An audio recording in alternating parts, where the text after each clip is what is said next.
Hi, I'm Iman, and thank you for tuning in to the second episode of our podcast. And now we're going to be discussing Frozen, which I'm sure needs no introduction. Although, do stay tuned for talk about whether or not Elsa is a terrorist. Sentence. No, interesting point. It's the sentence neither of us ever thought we'd say. Yeah. Before today, it was never crossed my mind. No. But that's exactly why you should all be listening and paying attention. Yeah, but you'll yeah, find out whether Elsa is technically a terrorist. I for one was really hoping the answer was going to be yes. But no spoilers until we get to that point in the podcast. So, okay. First, what we're going to talk about. Whether the children were neglected. When Elsa and Anna's parents died, what happened to them? Yes, they were still in the house, and we can assume they were taken care of by the house staff. But how is that legal? It's not. That's the answer. They seem to have no legal guardian at that point in time. Really? And this basically it's not house arrest, but yeah, they're the kept doors in were locked. isolation. They're not allowed to leave. Think about the first time in forever. The doors have been locked for years and years. Who is running the country at this point in time? Absolutely no idea. I don't think it gives a clear answer in Frozen 2 either. We're not really considering that in today's episode. We're sticking to the original. Superior Frozen. Yeah. There's some disagreement there. No. Either of the Frozen's really superior. Yes, that's a different. Yes, that's not what we're here for in this podcast. Okay. Anyway, I think the children were neglected. You see, in the first scenes, you kind of see not the first scenes, but some of the first scenes. You see all the stuff that Anna was up to. Some of that was very dangerous.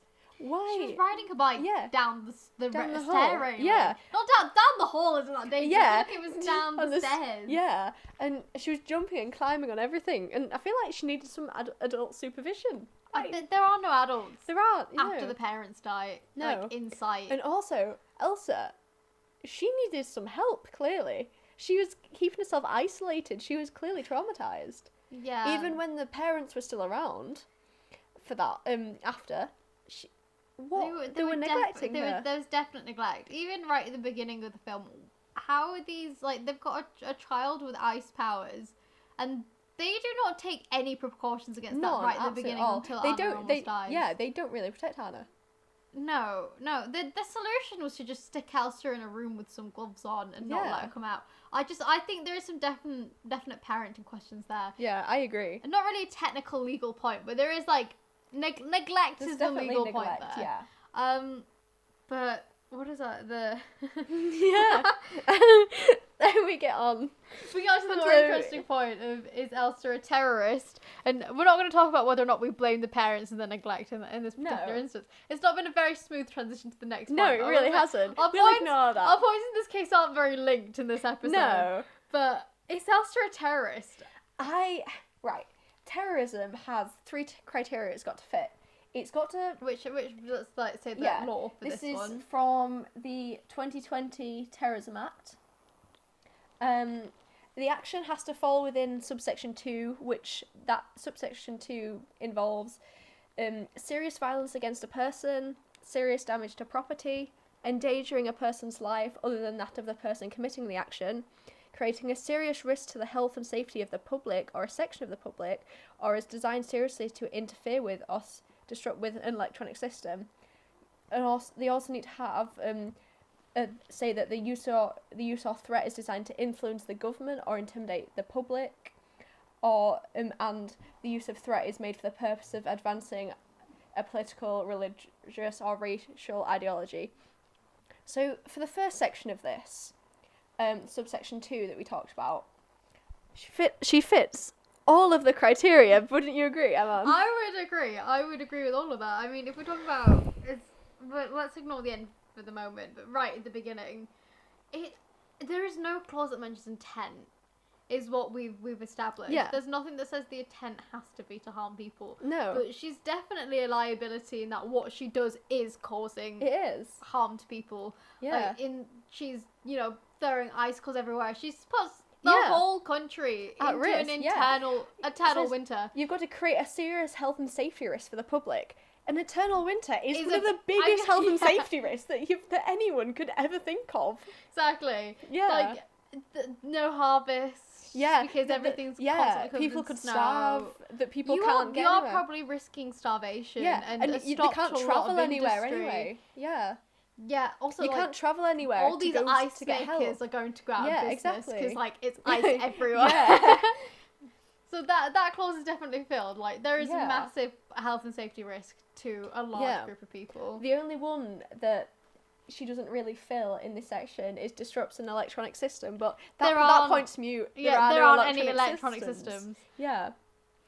So the next section, to use a threat or is designed to influence the government or to intimidate the public or a section of the public, she fires ice towards loads of members of the public at her own coronation. If that isn't intimidation, I don't know what is. It's not even like a fine drizzle. It's like No. really pointy. Yeah, exactly. Icicle. She is, even if she's not intentionally doing it, she is doing it. There could be very much, but we have not seen anything to do with intent. No, there was definite distress. Like Yeah. the tone of voice she used wasn't really a calm tone of voice. No, I think exactly. If you're thinking about it from another person's Yeah. perspective, They're going to be in terms scared. of whether they're going to be scared, whether Yeah. or not it was their intentional for her to scare them. Yeah. Like some random woman with ice powers throwing icicles at you and yelling is probably It's going to be terrifying. quite intimidating.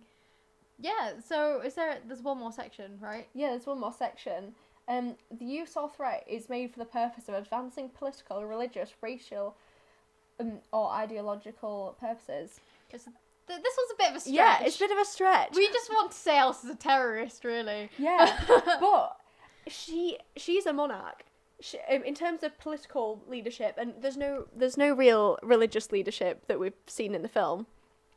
She is that political leader. Everything she does is furthering her political Everything path. she does is politicized Yeah. because she's the monarch. So you could see it as her increasing her power through exactly. intimidation. I think that's a theme that we can see. Yeah, throughout. We can kind of see throughout, especially when she's in her ice palace and people are coming to visit. Yeah, exactly. Which is actually something. Visit? Might not be the right. Anna and Christoph they were probably probably visiting. The Hans and the army. Probably not. Probably I don't not, think they yeah, were. no. Well, we get into that in a We little do get bit. into that. Yeah. But it does bring us nicely on to the ice monster that's created. Yeah. But- For this, we are assuming that the ice monster is fully sentient. We're going off of human intelligence. But we're going to address it by its name because it is Marshmallow. It deserves to have its name. Okay, Marshmallow has human capabilities, basically. It can speak. It can speak. He can speak. Yeah. It's capable of feeling emotion as Yeah, well. Like there's that little deleted yeah. scene at the end where it puts on the tiara and it's like, Yeah. ah. I haven't seen that, actually. Have you not? No. And there's also like I had a lot of like mini marshmallows at one point. Yeah. So is it capable of reproduce? Yeah, that's That's a different point. But we're gonna assume it's sentient. There's this one scene where Anna, she throws the snowball at the ice monster. The ice monster reacts by chasing them and eventually throwing a tree at them. Was this proportional force? No. No, that is the simple answer. Especially when we're thinking about in terms of height and power. Oh yeah, here. exactly. Anna is tiny. Yeah. Like generally and compared to the ice monster. Yeah. And she's throwing a ball of snow and he's throwing a whole ass tree. Exactly. And The ball of snow also didn't hurt Marshmallow. He is made of snow. He is made partially. of snow. When the arrows that were fired at him didn't harm him, so there's no way that this snowball harmed him. It just sort of made him a bit annoyed, and Yeah. then he pursues them. So it's not, at that point, really, because they're running away, they're no longer a threat to him. No, they're not. So there's no need for the force. So we're saying that Marshmallow's use of force against Anna and Kristoff and Yeah. Olaf is disproportionate force. Yeah.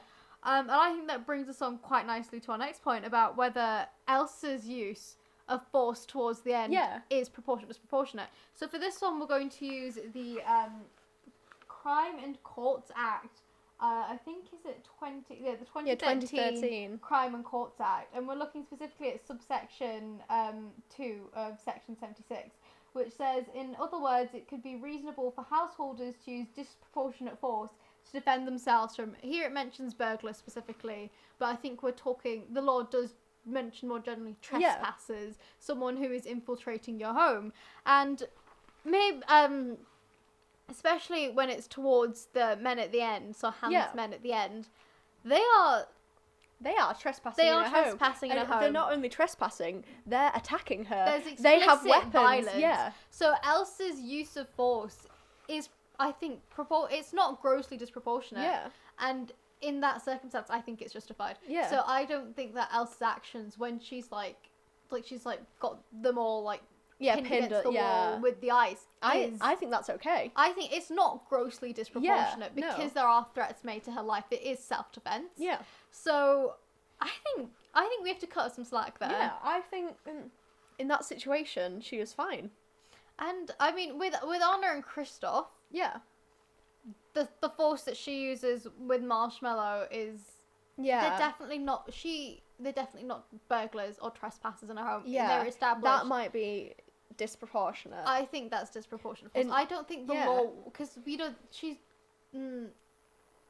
I mean, they do technically walk in without asking her, so you could say that they're trespassers, but it's quite clear that they mean her no harm. Yeah, I think so. In terms of blasting ice at her heart. Yeah, that is disproportionate force there. Yeah. Probably might be seen as grossly disproportionate force. And in terms of the ice monster in that situation, not attacking them after but throwing them out of the house in the first place, was he wrong to do that following Elsa's orders?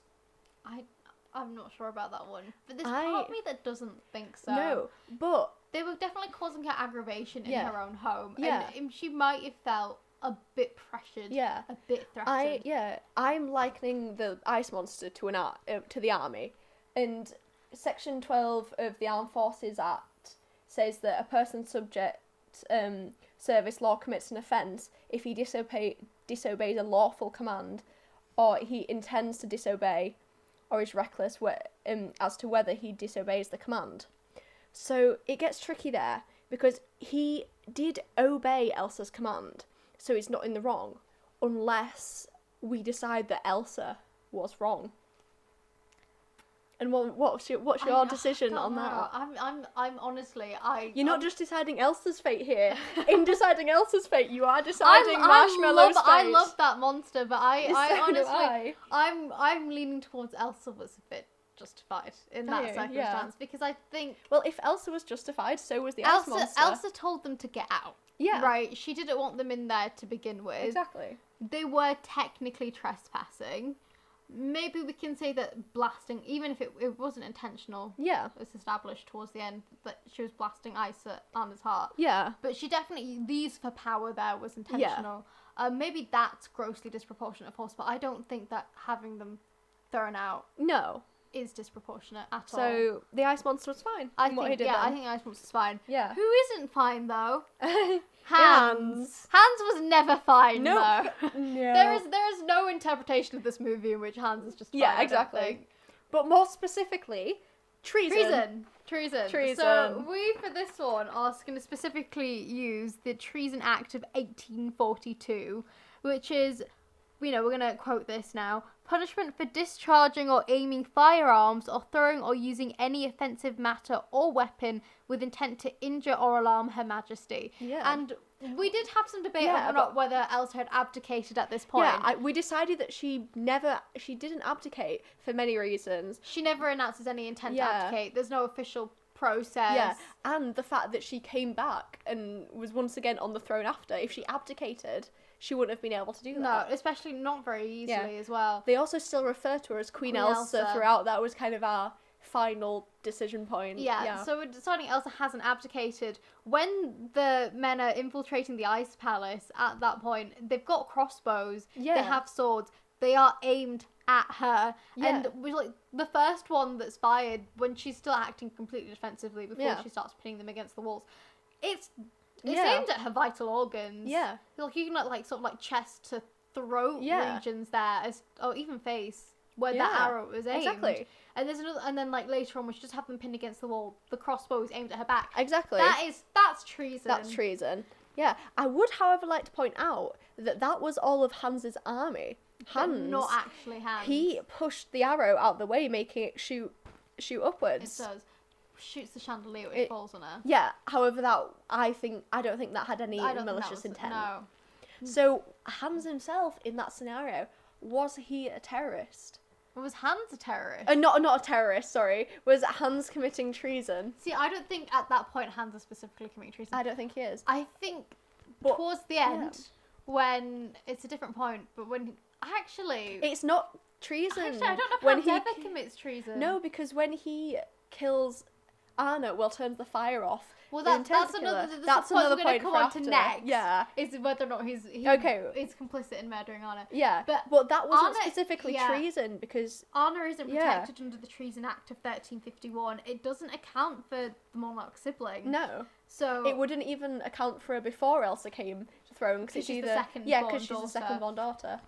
So he never actually commits treason in that sense. No, But I mean, his But actions toward is- Elsa. yeah. Elsa, when he's trying to stab her, he tries to stab her right at the end. oh yeah, that's probably treason. That's why he commits Is he treason. also he's in charge of the army? Am I right in thinking he's in charge of the army I that's actually there? have no clue how that power system works. Neither am I, but he seems to be in charge. So, to an extent, does he have some responsibility for their actions? It's like I think he is definitely in charge. He's ordering them around, so there's definitely a degree of authority there. I think he's probably liable to an extent for their actions, but Hans definitely commits treason at the end. definitely. We can all guarantee agree that at the when end he tries commits to treason. stab the monarch. Treason, yeah. That is treason, and he's also a murderer and a double count because Anna. I mean, we don't really have any specific legislation to back this one up, but Anna's already dying. Yeah.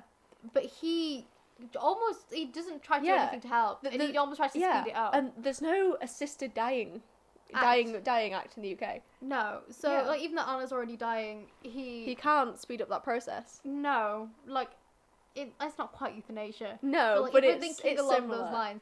He knows that she's being frozen from the inside out, and he decides to put out the fire and lock her in the room and not tell anybody. Exactly, yeah. That's as good as leaving her for dead. I think he Exactly, is yeah. guilty of attempted. She doesn't actually die, so she just turned to ice. Yeah, but she doesn't die, so we're going for attempted murder. Yeah. In that circumstance. Another point about whether Hans was the murderer. Correct me if I'm wrong in this, but wasn't he the one that chopped off the ice monster's leg, making the ice monster fall to his death? The ice monster doesn't die. Does he not? No, we've gone over this. There's that scene right at the end, that credit scene, where What happens to him when he falls into the big, off the big cliff? we don't know, but he doesn't die. Alright, that's fine. But I mean, it's attempted murder. It's attempted murder again, then, yeah. If My we're point still assuming stands. the ice monster is a fully sentient, Yeah, but that was that proportional force in reaction to what the ice monster attacking them. but is it a war? There are. Well, you Are they said at war? you're thinking of the ice monster As an army. Ah, yeah. So the ice monster's an army, and he's I'd fighting say another small army. I'd Is say that a Hans's battle? army is a militia because it's not official for the country, Fair enough. Right. Okay. But there's which is still a war. The there's point still stands. two armies fighting each other Yeah. in that scenario. So was it justified in the means of war? I think yeah. you could argue that yeah. actually the way he treats Marshmallow could be justified if we're saying Marshmallow's an army. Yeah. So yeah, he's not as, so maybe he's not as bad. Yeah, maybe he's not as bad As we hoped I think he'd we be. went into this really absolutely ready to absolutely slate Hans. And he's not as culpable as we Yeah. initially thought, but he's definitely still not completely in the right. No. I don't think he's in the right, but I think he breaks a lot less laws Than we thought. than we thought he did. Yeah. You know what? Hans isn't as bad of a guy as we were going into this. Well, if Elsa's a terrorist, Elsa's almost And- worse. and yeah, I think she's significantly worse. Elsa's the real villain of the Frozen films. Yeah. Another point was Elsa in a capable state of mind? She'd been in isolation. I don't think so. I think she'd been in isolation for probably over 10 years. Was Maybe. was she sane? I don't. Could she make? She's definitely emotionally unstable. Yeah, exactly. Could she make the decisions? Literally, the whole film is about how she can't control her emotions. She's emotionally unstable. So I think that has like, to do with obviously everything she's been through. Reduced culpability. Yeah. That's valid. Yeah. She doesn't have the mental capacity to be fully aware of the consequences of her decisions, and I think that is evident throughout. Like, every time she hurts Anna, it's she regrets it. She regrets it. She doesn't realise that she's done it, but she definitely she has the means to do it. She just doesn't understand how volatile she is and what she's capable of. She also it's almost like a child injuring someone. Yeah, I actually maybe she's. I was really hoping she'd be a terrorist for the sake of it, but I don't think she's capable of controlling her own actions. No, like there's obviously been many studies about the effects of isolation. I don't have any to cite right now, but yeah, that and obviously the loss of her parents, grief, yeah, and probably. There's a lot of fear. Yeah, I think she's terrified. The whole film, I think, it's about how even she's terrified of herself. Yeah, she's not confident in herself, and I think that's probably why she can't see the consequences of her actions. Is because she never actually takes the time to evaluate herself. Yeah, she's deemed herself as a threat, and that's all she's done in terms of not soul searching. Yeah. But evaluating her own character and capabilities. Yeah. Another small point I have is Elsa being discriminated against for being different? Were they attacking her for the fact that she could cause harm? The difficult part of this here is that she's a magic powers. Yeah, obviously. Not really accounted for in our laws. Yeah, they're not in the protected characteristics. No. This is from you'd have to go right back to witch trials for that. I think you would. But I'm not talking about later down the line in the film. I'm talking right at the beginning, after she's, fired the ice. Yeah, that's and they're all instantly before she causes any more damage. They all say she's a monster, and I think she's been discriminated against. I'm just the ice powers are kind of throwing me. The fact that we're talking about magic powers in terms of discrimination.